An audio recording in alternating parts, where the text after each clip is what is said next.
Ano ba ang mga ginawa ko ng inyong kapitana para ma-invite at magkaroon ng ads on Reels?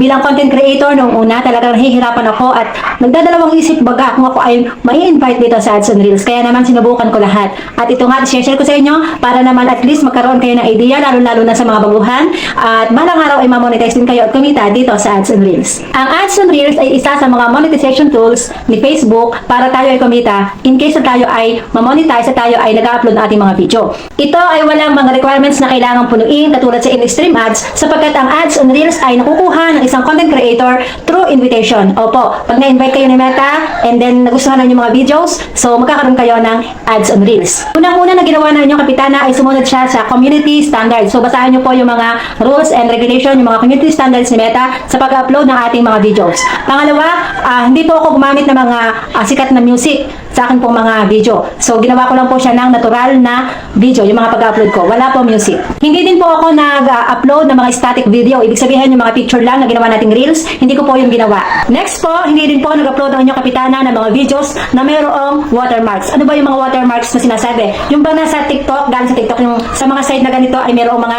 TikTok. Yun, hindi po siya nag-upload na ganon. Dahil base po sa aking mga napanood ay hindi po mai-invite kapag po mayroong ganon. Sa akin po pag-upload ng mga videos, hindi po ako gumamit ng music, gaya na nasabi ko kanina, and puro po ako voice over. Opo, sarili ko pong boses ang aking ginagamit, at least ay nagpapa-impress po ako kay Meta and success po naman at ako po ay kanyang na-invite.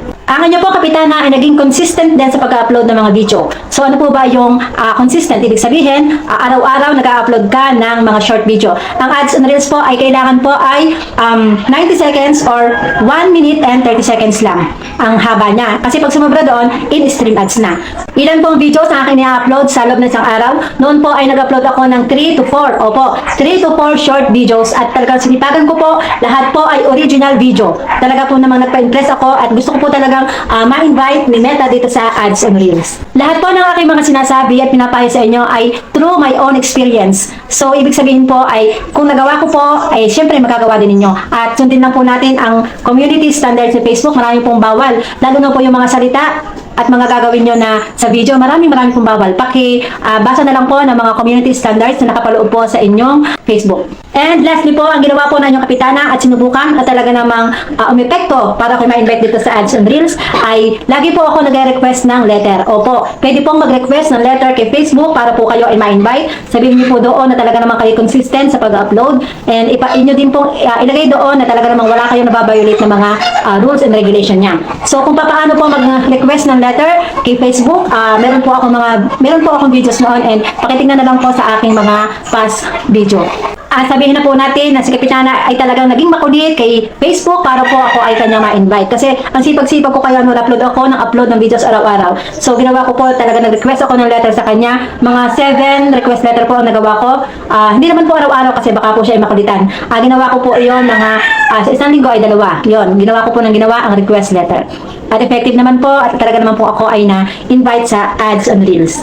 Ginawa ko po ang video ito para po i-share yung aking mga experience na naranasan and para po magkaroon ng konting idea ang aking mga kapwa content creator, lalong-lalo na po doon sa magsisimula pa lamang at talaga nagsisimula pa lamang.